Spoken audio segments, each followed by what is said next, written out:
तो योग सूत्र हम पढ़ रहे थे और आगे जो एक्सपोजिशन है उसके जो सूत्र है 35 सूत्र है उसका एक्सपोजिशन हमने देख लिया।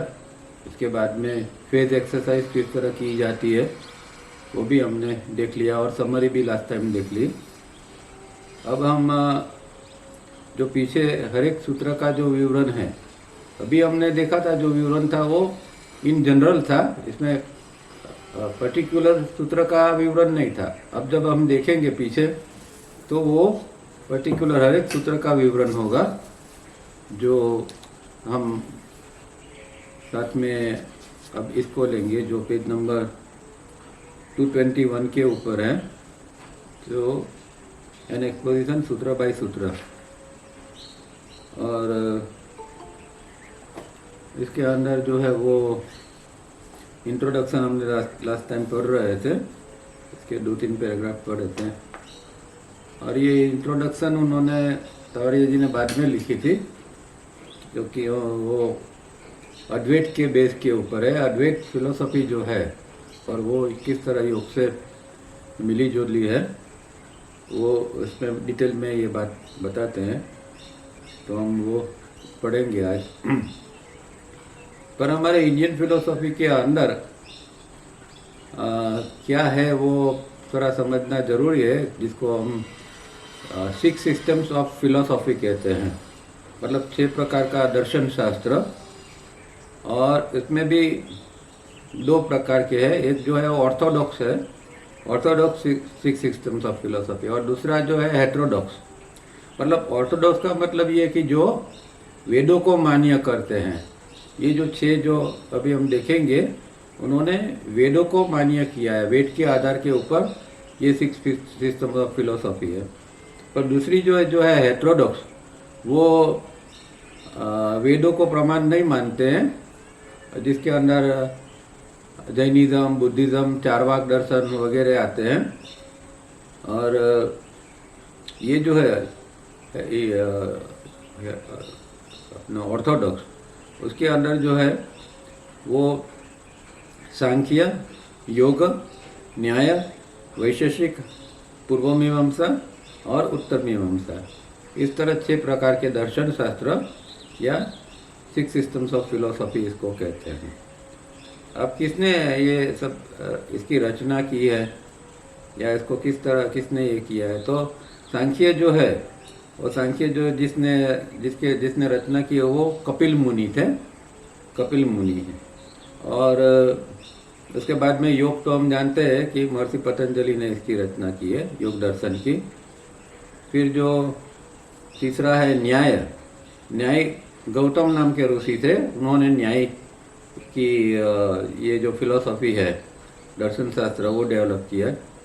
और वैशेषिक जो है वो कनाड नाम के ऋषि थे, उन्होंने ये वैशेषिक डेवलप किया था। पूर्व मीमांसा जैमिनी ने और उत्तर मीमांसा व्यास ने। और उत्तर मीमांसा को ही वेदांत कहा जाता है, जो हम अभी पढ़ रहे हैं। वेदांत में जो अद्वैत वेदांत हम पढ़ रहे हैं। और वेदांत जो है ये बेसिक फिलोसफी महर्षि व्यास ने दी है, पर उसके अंदर बहुत सारे अलग अलग फिलोसफी है। इसमें अद्वैत फिलोसफी जो है वो आदि शंकराचार्य ने उसकी रचना की थी।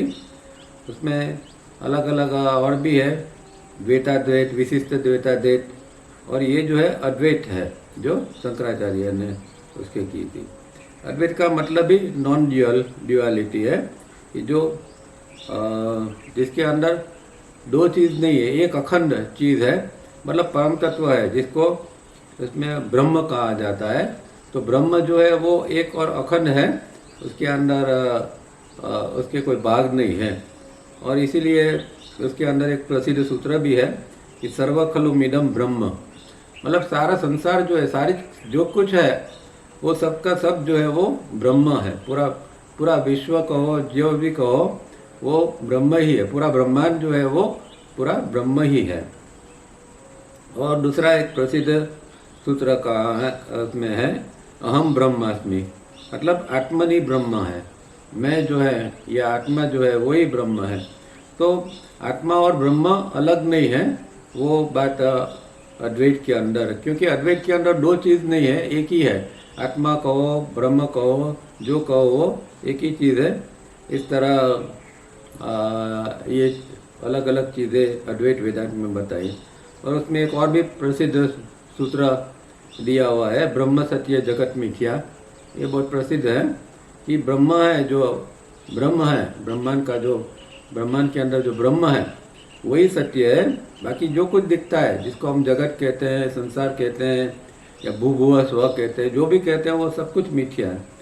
मिथ्या माने कि नॉन रियल, उसका यहाँ तक कहते हैं कि उसका अस्तित्व ही नहीं है। ये तो खाली एक हमें भ्रमना के कारण हमें दिखाई देता है, बाकी ऐसा जगत जैसा कुछ है ही नहीं। जैसे कि एक व्यक्ति रात को स्वप्न देखती है, तो स्वप्न में सब कुछ उसको दिखता है और उसको वो सपना में सब कुछ सच भी लगता है। पर जब व्यक्ति जागती है तब उसको पता चलता है कि नहीं, ये तो स्वप्न था। इस तरह ये शास्त्र कहते हैं कि भाई सब कुछ ब्रह्म ही है, अभी जो हमें दिख रहा है वो तो एक भ्रमना है, एक मिथ्या चीज़ है, फॉल्स है।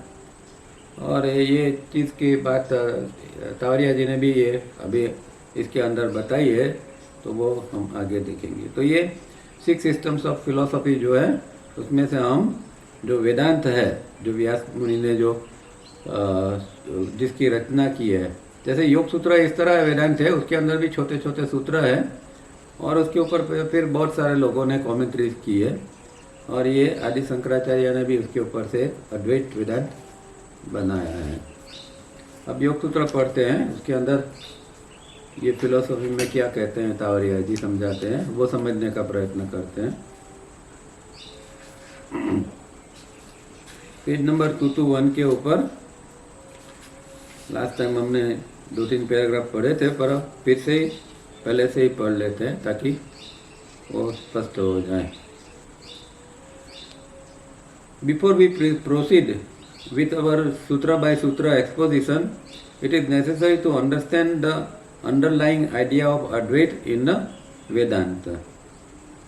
Creation is, always was and ever will be. Creation, as we understand, stands for Param Satyam. Therefore, no part of it is ever dissolved, and no part of it does ever get created. There is no end nor beginning in creation, it is always the same. तो हम जानते हैं तावरिया जी की जो cosmology है उसके अंदर उन्होंने जो पूरा ब्रह्मांड है उसको समझने के लिए 2 विभाग के अंदर बात दिया है। एक जो है क्रिएशन और दूसरा जो है वो एग्जिस्टेंस, सृजन और अस्तित्व। तो जो ओरिजिनल है वो सृजन है, क्रिएशन है, उसके बाद में उसके अंदर से जो निकला वो है वो एग्जिस्टेंस निकला। पर सृजन जो है, क्रिएशन है, वो कहते हैं कि वो पहले से ही है, मतलब इसको किसी ने बनाया नहीं या वो बाद में नहीं होगा, ऐसा नहीं, वो पहले भी था, आज भी है और हमेशा के लिए रहेगा। तो उसको उसके अंदर से कुछ निकाल दिया है या उसमें कुछ ऐड किया है, ऐसा कुछ भी नहीं है।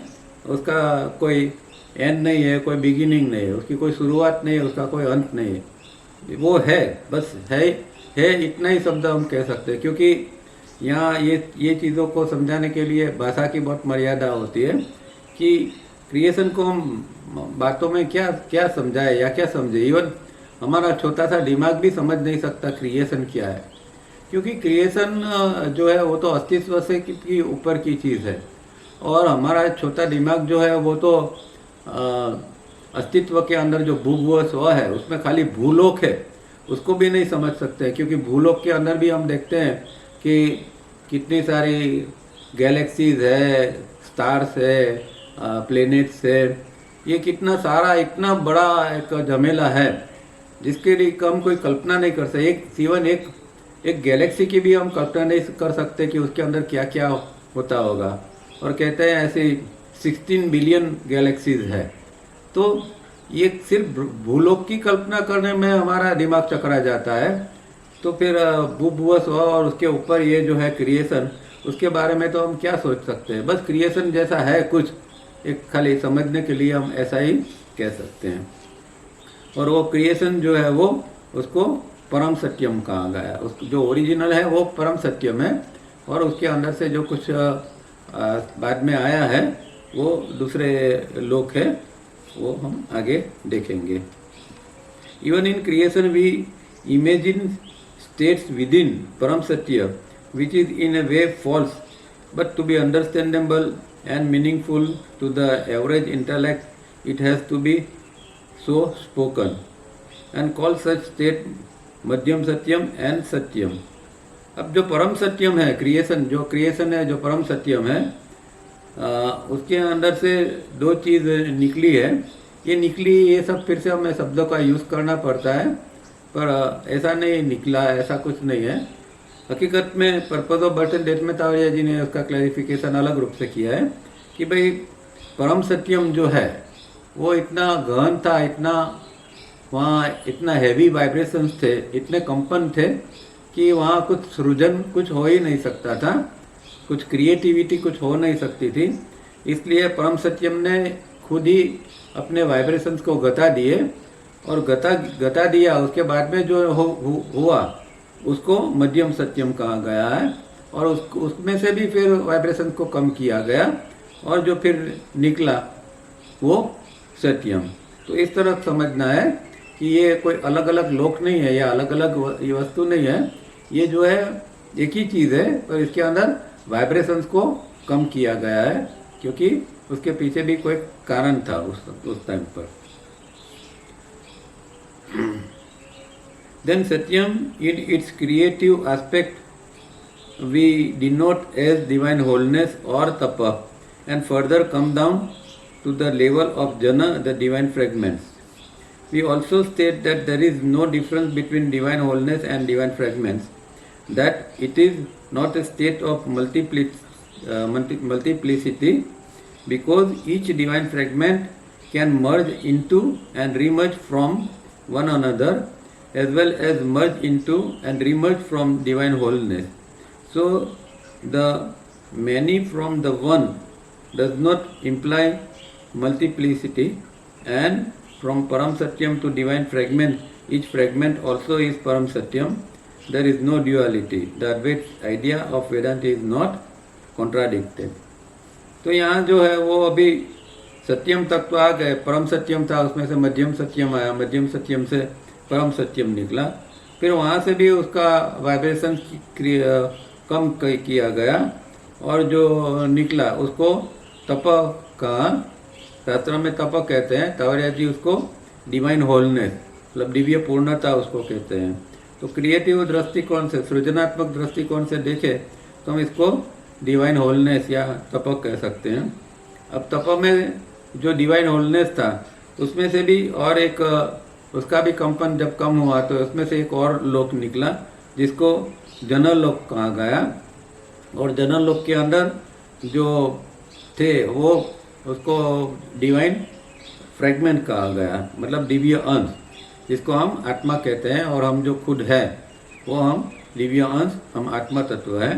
तो हम जो है वो उसके ही पार्ट है, परम सत्यम के ही पार्ट है, और परम सत्यम में और हम में कोई भेद नहीं है, क्योंकि यही चीज़ जो है वो नीचे उतरते उतरते आई है, पर वो जिसको हमारी भाषा में क्वालिटेटिव अगर शब्द यूज़ करें तो क्वालिटेटिव कोई चेंज नहीं है।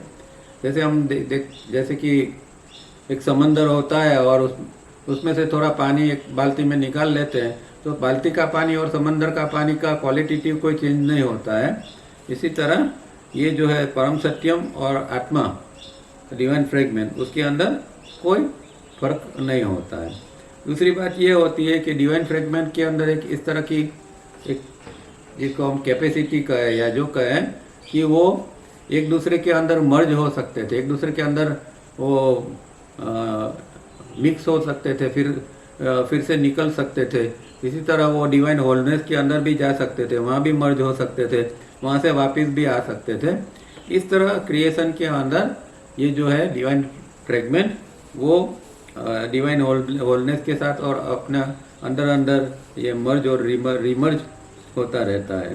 तो ये सारी चीज़ें जो है वो क्रिएशन के अंदर है। और क्योंकि परम सत्यम और आत्म तत्व के अंदर कोई भेद नहीं है, इसलिए यहाँ जो अद्वैत का प्रिंसिपल है वो भी ये नहीं होता है, उसका भंग नहीं होता है या उसमें कोई कॉन्ट्राडिक्शन दिखाई नहीं देता है। परम सत्यम है वही आत्म तत्व है। सो परम सत्यम is made to assume the state of मध्यम सत्यम, सत्यम, तप और डिवाइन होलनेस एंड जन और domain of divine fragment. Yet the entire creation is one. No duality at all exists therein. That is Advaita. तो ये इस तरह सीक्वेंस में जो निकला वो पहले परम सत्यम, उसके बाद में मध्यम सत्यम, फिर सत्यम, फिर तप और फिर जन।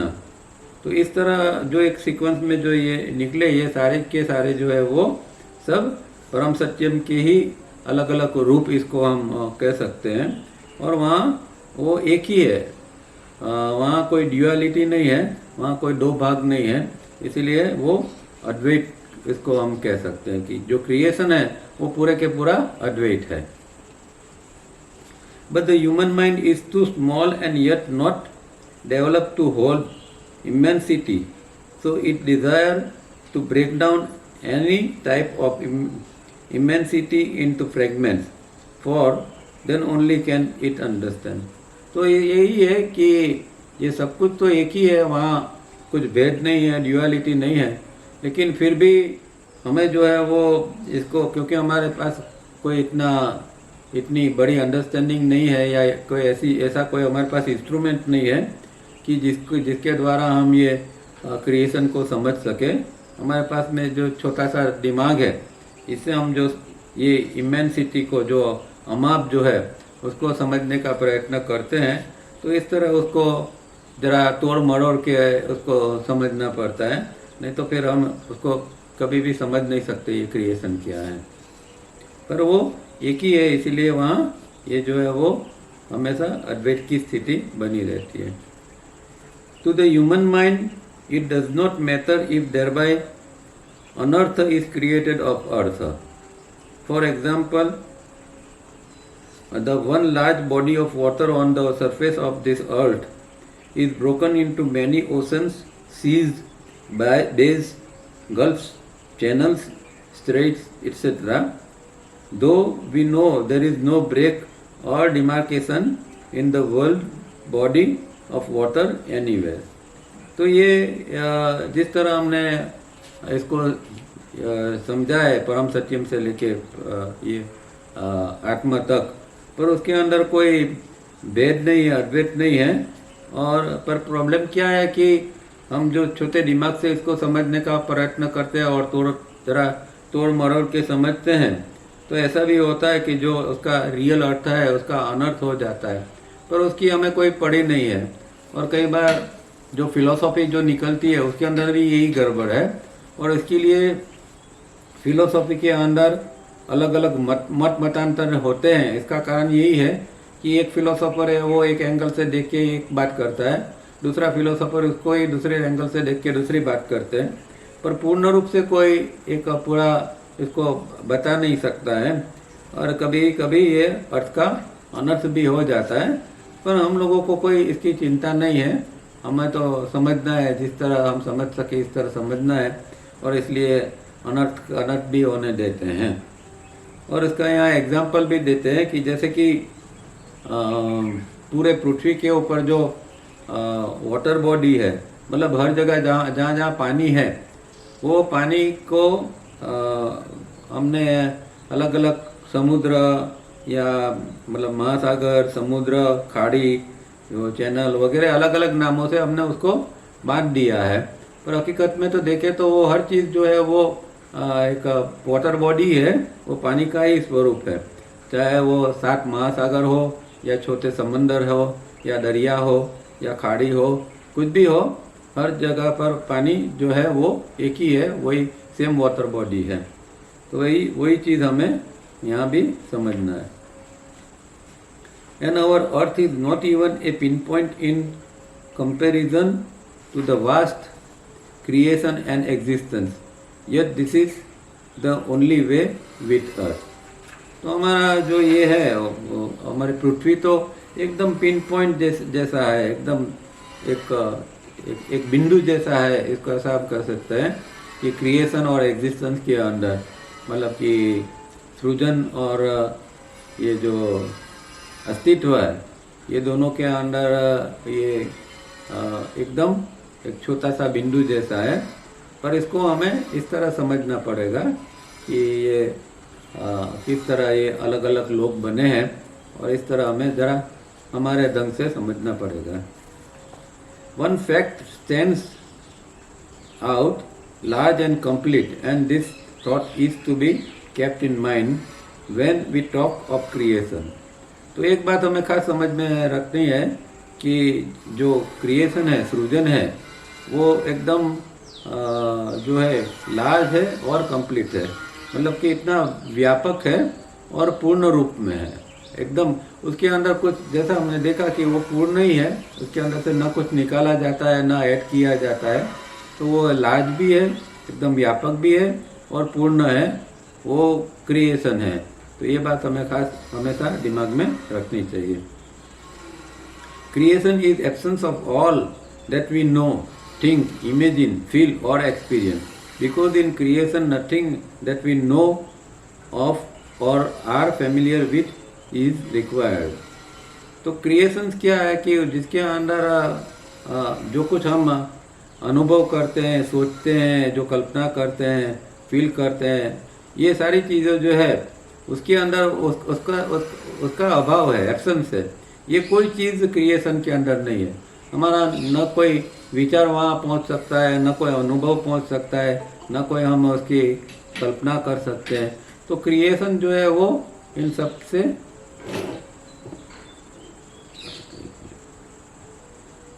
जो है वो क्रिएशन एक सबसे अलग है, और ये सारी चीज़ें जो है वो इसके अंदर एब्सेंस है, वो इसका वो वहाँ मौजूद नहीं है।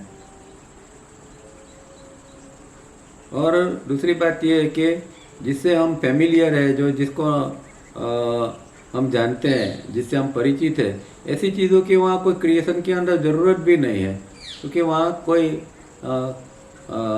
इस तरह कोई अनुभव करने वाला या अनुभव होना, ये सारी चीज़ें वहाँ कुछ भी नहीं होता है।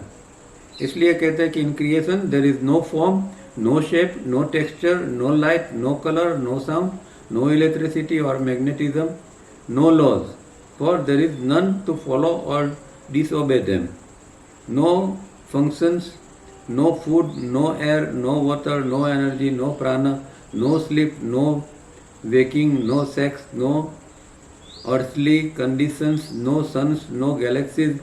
There are neither Nirmankaya, Sambhogkaya or Dharmakaya, for there are neither universes nor brain, manas or buddhi. Nothing. Total absence of all pluralistic thought. This is the state of Turiya. Even to say this is false, परम सत्यम prevails. तो जो इस दुनिया में जो कुछ है, और जितने भी नाम गिना लो आप, जो कुछ शब्द का यूज़ करो, वो कुछ भी वहाँ नहीं है, उससे ये क्रिएशन को कुछ भी लेना देना नहीं है। और ये सब लंबा लिस्ट दिया है, जिसके अंदर फूड, एयर, वाटर, एनर्जी, प्राण और बहुत सारी चीज़ें उसमें उन्होंने गिनाई है। मतलब कहने का यही है कि जो अस्तित्व के अंदर जो सारी चीज़ें हैं, हम देखते हैं, उपयोग करते हैं, उपभोग करते हैं, वो कुछ भी क्रिएशन के अंदर नहीं है। क्रिएशन को कोई भी चीज़ ये लागू नहीं होती है। वहाँ जो है वो एक जो स्थिति है उसको नथिंग कहते हैं, नथिंगनेस। वहाँ जो है वो कुछ भी नहीं है, ऐसी स्थिति जो है वो उसको वहाँ ये नथिंगनेस कहते हैं। और दूसरा उसको तुरिया भी कहते हैं। तुरिया जो एक स्टेट ऑफ तुरिया होता है वो, पर कहते हैं कि ये शब्द भी एक सही नहीं होगा, वो खाली परम सत्यम ही फैला हुआ है, और कोई वहाँ प्लूरलिस्टिक थॉट नहीं है, द्वैत वाले कोई विचार नहीं है, मैं और तू, रात और दिन, ये कोई चीज़ वहाँ कुछ भी नहीं है तो सिर्फ परम सत्यम। Then what is existence? In a tiny corner of creation, a specially conditioned area is created by divine wholeness, which we know as existence. तो existence फिर क्या है, अस्तित्व क्या है? तो अस्तित्व ये है कि ये जो पूरा क्रिएशन है, पूरा जो सृजन है, उसके अंदर से एक छोटा सा हिस्सा जो है, एक कोने के अंदर का जो एक छोटा सा हिस्सा है, जो स्पेशली एक खास बनाया गया है, जिस तरह बनाया गया है इस तरह, और वो डिवाइन फ्रेगमेंट, डिवाइन होलनेस जो है, तपा जो है, उनके द्वारा ये बनाई जो गई चीज़ है, उसको एग्जिस्टेंस कहा जाता है। Nothing is stable here, it is constantly changing, ever in A flux, ever in suspense, unpredictable state or condition where probabilities outweigh possibilities 1:10 lakh, and this state is brought about by the constantly changing gunas or qualities through their permutations and combinations. तो ये जो है वो existence कैसा है, तो इसका लक्षण ये है कि नो स्टेबिलिटी, वहाँ कोई स्थिरता जैसा कुछ है नहीं, कुछ परमानेंट नहीं है, कुछ स्थिर नहीं है, हमेशा चीज़ें बदलती रहती है, इस तरह की जो स्थिति है, या ये कहे कि वहाँ हमेशा एक चीज़ें प्रवाहमान होती रहती है, वहाँ एक सस्पेंस है, रहस्य है वहाँ, और जिसका वो स्थिति का जो हम प्रिडिक्ट नहीं कर सकते हैं, उसका कोई कह नहीं सकते हैं, ऐसी वो स्थिति है। और वहाँ प्रोबेबिलिटी और पॉसिबिलिटी जो है उसका रेशियो भी एक के बराबर 10 लाख जैसा है, मतलब कि क्रिएशन 1 लाख है, एक है, तो इसके जो छोटे छोटे 10 लाख हिस्से हम बनाएंगे तो भी एक के बराबर नहीं होगा, इस तरह की वहाँ स्थिति है जो। और ये स्थिति जो है क्यों है, क्योंकि वो हमेशा गुणों के ऊपर आधारित है, क्योंकि हम जानते हैं कि अस्तित्व जो बना है वो सत्व रजस तमस से बना है, चिट्टी ने जो बनाया है, और चिट्टी खुद भी सत्व रजस तमस से बनी हुई है, तो चिट्टी जो है वो सत्व रजस तमस है, और इससे जो ये 3 लोग बने, वो एग्जिस्टेंस जिसको हम कहते हैं, वो भी सत्व रजस से बने हुए हैं, 3 लोग से बने हैं, और उसके अंदर सारी चीज़ें हैं वो भी परम्यूटेशन और कॉम्बिनेशन, जो अलग अलग उसके कुछ संभावना वगैरह होता होगा, उसके द्वारा वो बनी हुई है सारी चीज़ें। But again the question arises, whence came existence, then how did the order of existence arise? The answer is there is no existence. This answer may not satisfy one because even in present human brain of the 21st century has neither the courage nor the ability to think along this line. तो फिर से सवाल तो यही आता कि ये existence आया, अस्तित्व आया कहाँ से, किस तरह वो आया, कहाँ से आया, और उसके अंदर जो ऑर्डर है, व्यवस्था है, वो किस तरह बनी है, वो किस तरह इसके अंदर ये ऑर्डर व्यवस्था उत्पन्न हुई है। तो ये तो क्या बात हुई, अस्तित्व नहीं है तो हम ये क्या कर रहे हैं, हम क्या देख रहे हैं, सुन रहे हैं, अनुभव कर रहे हैं, तो ये अस्तित्व में है कि नहीं? तो ये जवाब का स्वीकार करना, यहाँ तक ये 21st सेंचुरी चल रही है, जिसमें हम कहते हैं कि हमारा ब्रेन तो बहुत डेवलप हो चुका है, हम तो बहुत रिसर्च करते हैं, ये वो है, पर फिर भी ये जवाब का हमारा दिमाग स्वीकार नहीं कर सकता है, और उसके अंदर ये इतनी ना हिम्मत है कि ना इसके अंदर इतनी क्षमता है कि वो इस तरह सोचने का भी प्रयत्न करे कि कुछ भी नहीं है। और हम लोग भी अभी बैठे हैं, 1 मिनट के लिए अगर सोचना है कि भाई अस्तित्व जैसा कुछ नहीं है, ये जो हम बैठे हैं बात कर रहे हैं ऐसा कुछ है ही नहीं, तो कैसा ऑड लगेगा कि भाई ये क्या है, बात हुई, कुछ है ही नहीं, ये तो क्या चल रहा है। 1 मिनट के लिए भी हम इस तरह सोच नहीं सकते हैं, पर फिर भी शास्त्र के अनुसार तो ये बात ही सही है कि कुछ नहीं है, सिर्फ और सिर्फ क्रिएशन ही है और कुछ नहीं है। सब कुछ है जो ब्रह्म ही है, ब्रह्म के सिवा और कुछ नहीं है। शास्त्र इस तरह कहते हैं। To make existence understandable in tiny microscopic point, Param Satyam filled it with the state of existence with a substance we call infinite mind और चित्ती। अब जो ये एग्जिस्टेंस है वो किससे बना है, उसके अंदर क्या फिल किया गया है, उसके अंदर क्या डाला गया है, तो वो जो है वो एक शक्ति को इसके अंदर एग्जिस्टेंस के अंदर डाला गया है। जो शक्ति ये पूरा एग्जिस्टेंस को धारण करती है, चलाती है, वहीवट करती है, व्यवहार करती है, और वो शक्ति को नाम दिया गया इन्फिनाइट माइंड या चित्ती शक्ति। From the human stand point this cosmic mind is unimaginable, very potent and all knowing with in existence. तो हम जानते हैं चित्ती के बारे में, तो हमने बहुत कुछ बार बार पढ़ा है।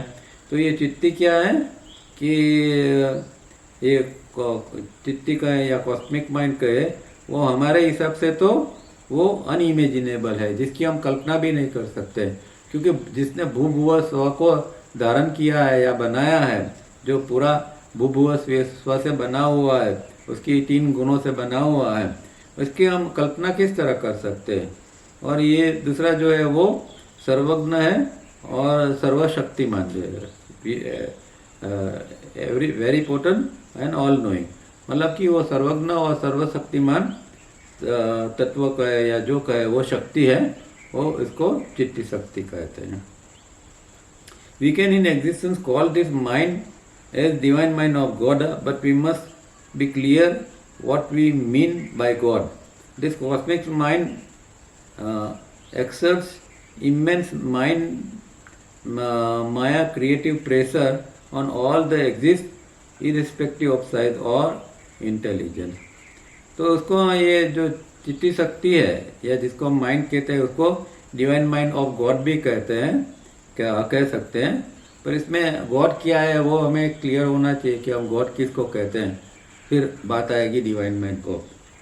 और ये कॉस्मिक माइंड जो है उसके ऊपर एक हमेशा एक माया का एक प्रेशर हमेशा बना रहता है। कॉस्मिक माइंड द्वारा वो इस तरह खींच लेता है, और जो कोई सारी चीज़ है ब्रह्मांड के अंदर या भूभुव स्व के अंदर, वो उसके ऊपर हमेशा एक माइंड माया का क्रिएटिव प्रेशर रहता है, मतलब कि एक दबाव रहता है, जिसको हम बाद में नॉर्मली कहते हैं एक माया, कि भाई जगत क्या है तो जगत को हम माया कहते हैं, माया स्वरूप है। और ये माया का प्रेशर है, उसके कारण हम ब्रह्म जो है वो ब्रह्म को ब्रह्म के रूप में नहीं जानते। जो रियलिटी है, जो कॉन्शियसनेस है, जो आत्मा है, उसको हम नहीं जानते हैं, क्योंकि माया का प्रेशर है हमारे ऊपर, और माया के कारण हम चीज़ों को जो असली स्वरूप जो है वो असली स्वरूप में उसको नहीं जान सकते। This tiny point filled with cosmic mind in which all the 3 universes of existence भू भुव स्व are floating, we understand as ब्रह्मांड। तो जिसको हम ब्रह्म कहते हैं और जिसको हम ब्रह्मांड के अंदर ये 3 लोग कहते हैं, भूव भुव और स्व, वो जो है वो ये कॉस्मिक माइंड के अंदर जो है वो एक फ्लोटिंग के रूप में वो अंदर तैर रहे हैं। तो ब्रह्मांड शब्द जो है ब्रह्म और अंड, और अन्न के अंदर जो जैसे तावड़िया जी समझाते थे, एक येलो यॉर्क होता है और एक जो वाइट चीज़ होती है, तो वो वाइट चीज़ को तावड़िया जी चित्ती कहते थे, और ये जो येलो यॉर्क है उसको भू भुव स्व कहते हैं। मतलब कि चित्ती के अंदर ये भू भुव स्व तैर रहे हैं, इसीलिए इसको ब्रह्मांड, ब्रह्म का अंड, इस तरह हमारे शास्त्रों में कहा गया है। ऑल दैट इज इन ब्रह्मांड is a mere condensation of cosmic mind चित्ती, but this tiny point is virtually immeasurable. Billions of light years cannot measure or fathom even the smallest universe, Bhu, the physical universe. तो ये जो ब्रह्मांड जो है वो अभी हम जो देख रहे हैं एक कंडेंस फॉर्म के अंदर है, वो एक ठोस स्वरूप में, घन स्वरूप में अभी आ गया है। ये चिट्ठी जो है, चिट्ठी का घन स्वरूप जो है वही इसको हम ब्रह्मांड कहते हैं। और वो जो है वो इसका वो ऐसा है कि जिसका एक समझो कि भूलोक जो है, सिर्फ भूलोक को ले लेते हैं तो भूलोक भी इतना बड़ा है कि बिलियंस लाइट ईयर्स जो है, कितने सारे लाखों करोड़ों अरबों जो लाइट ईयर्स है, प्रकाश वर्ष है, वो उसको नाप नहीं सकते, ना उसकी जो गहराई है, उसका फेदम है, वो कोई समझ सकता है। इतना तो खाली फिजिकल यूनिवर्स भू है, भू से 2 गुना भू है और उससे 2 गुना स्व है। तो ये ब्रह्मांड जो है वो भी इतना बड़ा है कि वो हमारी बुद्धि उसको कुछ नाप नहीं सकती है, समझ नहीं सकती है। It is in this tiny point Brahmanda that we talk of the 3 states, the so-called waking, dream and sleep. Here we have the infinite pairs of the opposite. Here we talk of that and bird. Here we have our religions, rites, ceremonies, philosophies et al. Here we have need of light, food, air, body, mind and all that we can feel, know and experience. Here we talk of duality. तो ये जो ब्रह्मांड बना, अभी अस्तित्व आया, creation के अंदर तो कोई प्लुरलिटी थी नहीं, कुछ द्वैत था नहीं, पर ये अस्तित्व जो बना वो द्वैत के आधार के ऊपर बना। इसमें हमेशा 2 चीज़ होती है। तो पूरा ब्रह्मांड जो है, ये जो ब्रह्मांड के 3 लोक जो बने वो इसके आधार पर बने हैं। और इस ब्रह्मांड के लिए जो हमारे अंदर की स्थिति है उसको हम वेकिंग, ड्रीम और स्लीप कहते हैं। मतलब कि चौथी स्थिति जो है वो तुरिया है और वो क्रिएशन है। पर ये जो अस्तित्व की स्थिति 3 है, जिसमें हम जागृति, स्वप्न और सुसुप्ति या निद्रा कहते हैं। तो 4 स्थिति है, स्वप्न, जागृति, स्वप्न, सुसुप्ति और तुरिया। और तुरिया जो है उसको हम क्रिएशन में ले गए, वहाँ देख लिया कि क्रिएशन में है वो तुरिया है। पर ये जो 3 स्थिति है, हर एक जीव जो है, हर एक जीव ये भूभुव स्व के अंदर स्थूल से लेके सूक्ष्म और सूक्ष्मतम, चाहे देव, जिसको देव कहे, दानव कहे, मानव कहे, ये सारे जो है उसकी ये 3 ही स्थिति है यहाँ कि जागृति है, स्वप्न है और सुसुप्ति है। और वहाँ यहाँ जो है वो सब पैर के रूप में है, और वो पैर भी अपोजिट पैर, जिसको हम द्वंद्व कहते हैं। मतलब कि दिन है तो रात है, मृत्यु है फिर जन्म है, इस तरह को पैर जिसको कहते हैं, द्वैत की पैर। तो सब कुछ जो है वो पैर के रूप में ही यहाँ सब कुछ बना हुआ है।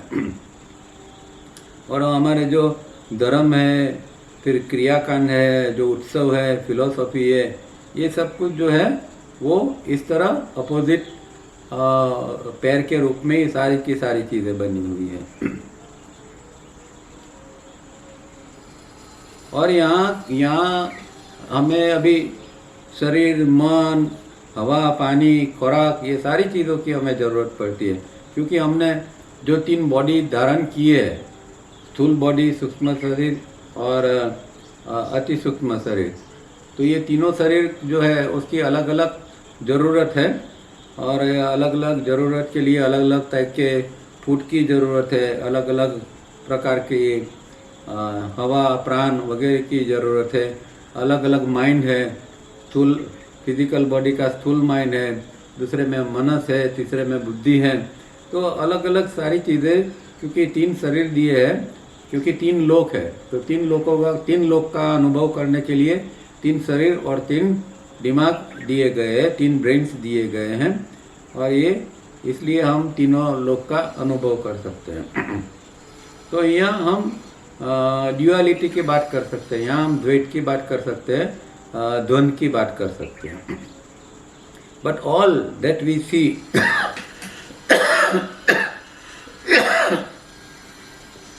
But all that we see, feel, experience, whole, need or possibilities is all in questionable form, Maya Rupi, all under cosmic mind Maya creative pressures, though it all appears to us so real that we have never even doubted that it is so. तो यहाँ जो हम कुछ भी अनुभव करते हैं, देखते हैं, फील करते हैं, पकड़ते हैं, पजेस करते हैं, वो सारी चीज़ जो है वो एक उसका माया रूपी स्वरूप है। मतलब कि ये जो इवन हमारा जो बॉडी है, हमारा शरीर है, वो भी माया रूपी है। हमारे जिसको हम ब्रेन कहते हैं वो भी माया रूपी है। और दूसरी सारी चीज़ें जो है वो माया रूपी है। मतलब कि माया का एक प्रेशर हर चीज़ के ऊपर है और हर चीज़ को उसी ढंग से ही सोचना पड़ता है। हम क्यों इतने गुलाम हैं या इतना हमें फ्रीडम ही नहीं है माइंड के स्तर के ऊपर देखें तो माइंड के स्तर के ऊपर हमें कोई फ्रीडम नहीं है, कुछ नहीं है, हम बंधे हुए हैं। क्योंकि ये माया का इतना ज़बरदस्त प्रेशर है क्योंकि तो हर चीज़ जो हमने मान ली है ये मेरी चीज़ है, मेरा और तेरा। जब से ये मेरा और तेरा यहाँ अस्तित्व के अंदर उत्पन्न हुआ तब से ये जो माया का खेल चालू हो गया। और माया का खेल चालू हो गया तो आत्मा भूल गए। आत्मा का अस्तित्व ही हमें अभी याद नहीं है कि हम आत्मा हैं। क्योंकि माया के कारण शरीर, मन वगैरह उसको ही हम अपने को मानते हैं, या जिसको हम अहम कहते हैं, अहंकार कहते हैं, वो अहम ही वो भी हम आत्मा के रूप में जिस तरह हम इसको मानने लगे हैं। तो ये माया के कारण एक खेल जो है वो पूरा एक चेंज हो गया है। और प्रकृति की रचना भी यही है, प्रकृति भी यही चाहती थी कि खेल इस तरह हो जिसके अंदर आत्मा का बुलावा हो जाए और व्यक्ति बॉडी ब्रेन सिस्टम को ही मैं समझ ले, आत्मा समझ ले या सत्यम समझ ले। पर इसलिए हम कभी भी ये डाउट भी नहीं कर सकते कि भाई ये हम आत्मा तत्व है और ये सारी चीज़ तो माया रूपी है, ये खेल है। इस तरह का हम कभी सोच भी नहीं सकते हैं और न कभी हम इसका डाउट करते हैं। Thus says Patanjali in Yoga Sutra says, in the case of man who has achieved yoga union, the objective universe Brahmanda has ceased to be, yet it exists still for those who are yet not free. तो इसलिए ये महर्षि पतंजलि ने भी ये बात की है, दो बात इसके अंदर कि भाई एक ब्रह्मांड है और एक जो है वो खाली ब्रह्म है जिसके अंदर और कोई नहीं है। मतलब ये ब्रह्मांड, भूभू, स्व, अस्तित्व कुछ नहीं है, खाली क्रिएशन या जिसको हम सृजन कहें या परम सत्यम कहें, एक ही चीज़ है।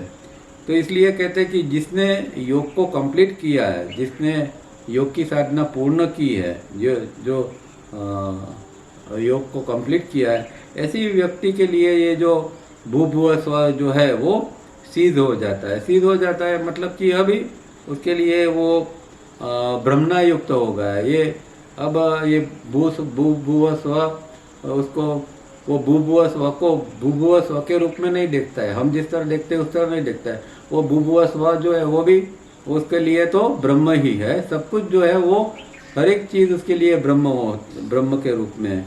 अब वो ब्रह्मांड के रूप में, भूभुव स्व के रूप में नहीं देखते हैं जिस तरह हम देखते हैं।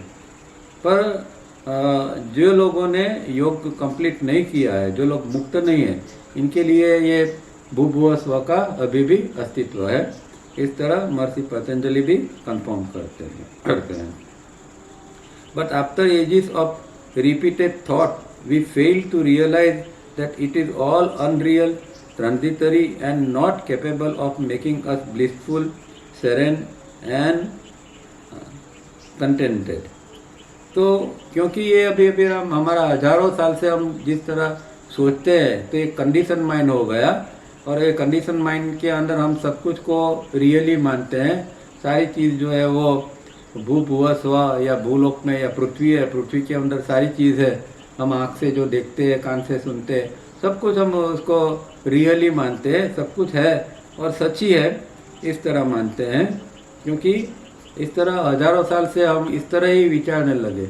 अगर ये विचार को बदल दिया जाए और ये ऐसा मानने लगे कि भाई ये कुछ है ही नहीं, तो शायद ऐसा अनुभव हो सके आगे जाके जब योग कंप्लीट होता है तब, कि हाँ सच में कुछ है नहीं, जो है वो सिर्फ और सिर्फ ब्रह्म है। मैं भी ब्रह्म हूँ और जो कुछ है मतलब जो कुछ है मतलब दूसरा कुछ है ही नहीं, मैं ब्रह्म हूँ और सब कुछ ब्रह्म है। क्योंकि अद्वैत है तो अद्वैत के अंदर दूसरा तो कुछ है ही नहीं, सब कुछ जो है वो ब्रह्म ही है। तो वो क्या एक रियलाइजेशन होता है। ये कोई ख्याल नहीं है, बौद्धिक कल्पना नहीं है, पर ये सच में एक रियलाइजेशन जो योगी है या पूर्ण पुरुष है उसको इस तरह का रियलाइजेशन होता है। But Advaita, the non-duality of Vedanta cannot accept anything other than Param Satyam. Some details of the Advaita Vedanta thought are, तो वेदांत जो है, अद्वैत वेदांत है, वो नॉन ड्यूअलिटी के बेस के ऊपर है, वो जिसके अंदर द्वैत नहीं है इस तरह का है, इसलिए वो परम सत्यम के सिवा और किसी को भी एक्सेप्ट नहीं कर सकते हैं। यहाँ परम सत्यम मतलब ब्रह्म, उनकी भाषा में कहे तो ब्रह्म, हमारी भाषा में कहे तो परम सत्यम। तो परम सत्यम के अलावा और कुछ भी नहीं है, इस तरह अद्वैत प्रिंसिपल मानता है। और उसके कुछ एस्पेक्ट जो है वो यहाँ बताते हैं। There is nothing prior to nor anything after परम सत्यम, बट परम सत्यम is not void or a non-entity. It is nothingness or emptiness, but is not nothing or empty. अब ये सब शब्द जो है ना वो एक बहुत डिफ़िकल्ट है, क्योंकि लगता है जैसे कॉन्ट्राडिक्टरी शब्द है ऐसा, पर ऐसा है नहीं। इन शॉर्ट जो है वो परम सत्यम जो है वो उससे पहले भी कुछ नहीं था, उसके बाद में भी कुछ नहीं होगा, और वो है, वो उसको हम वॉइड भी नहीं कह सकते, खालीपन भी नहीं है, या नॉन एंटिटी मतलब उसका गैर अस्तित्व है ऐसा भी नहीं कह सकते। इट इज़ नथिंगनेस मतलब कि वो जो है वो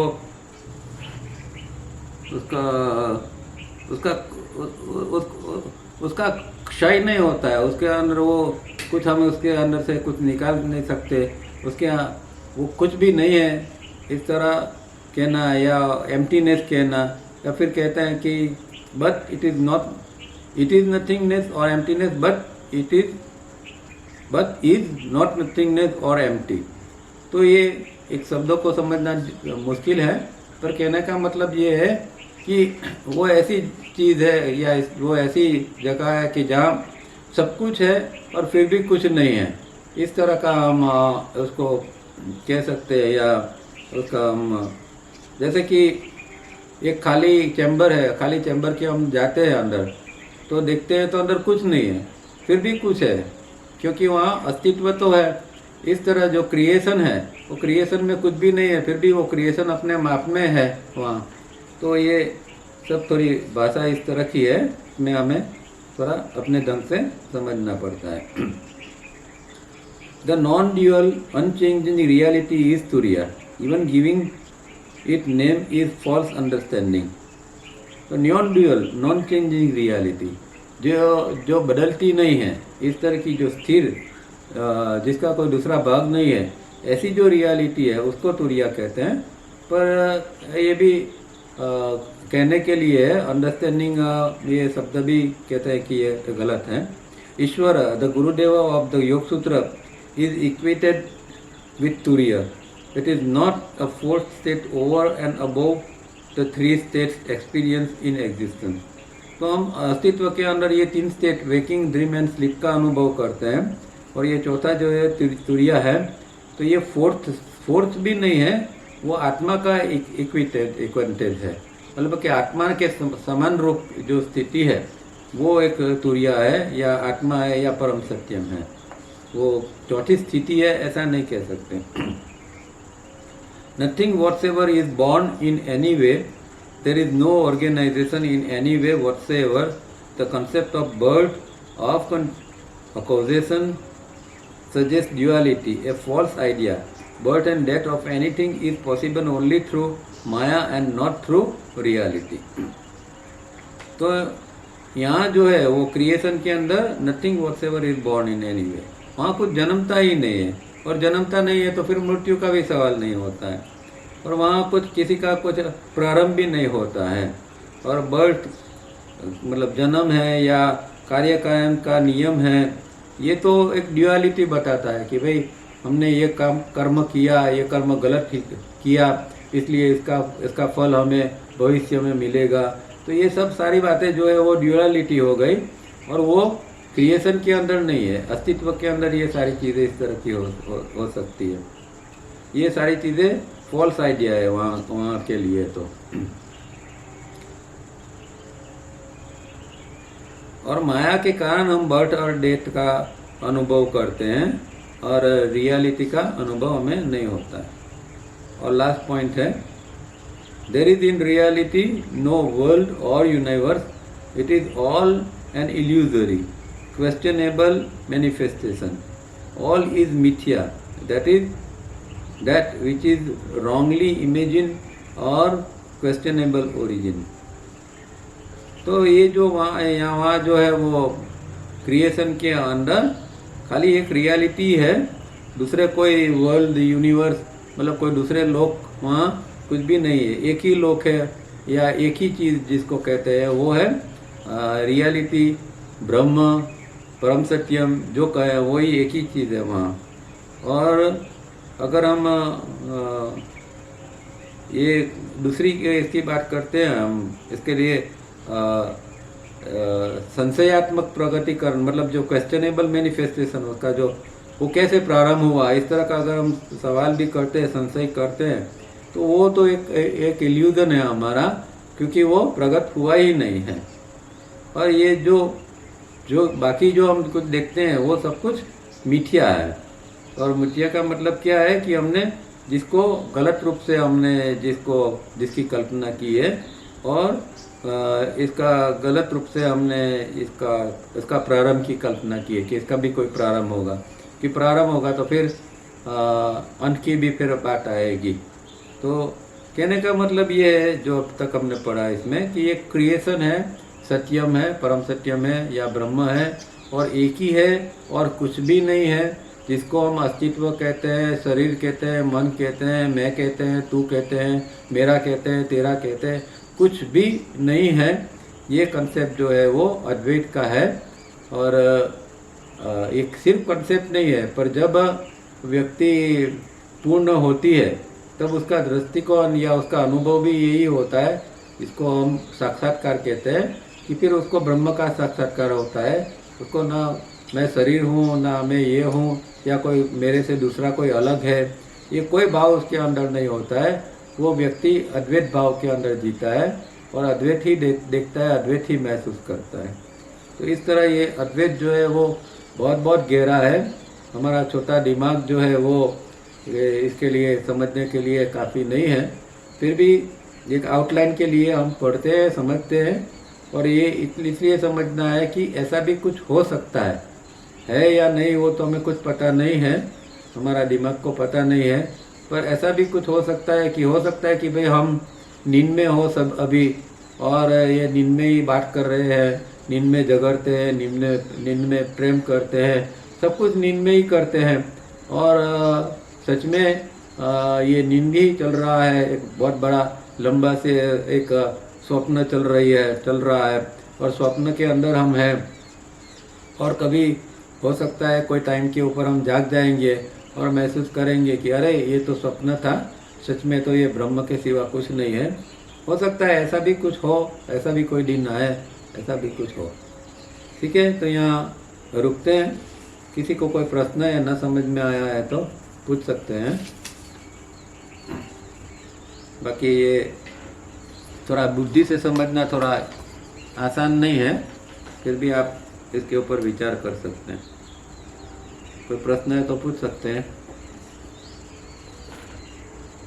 चलिए, मुझे लगता है इसमें कोई प्रश्न होगा नहीं, तो यहाँ रुकते हैं। नेक्स्ट वीक फिर मिलेंगे और आगे क्या है अद्वैत उसको समझने का प्रयत्न करेंगे।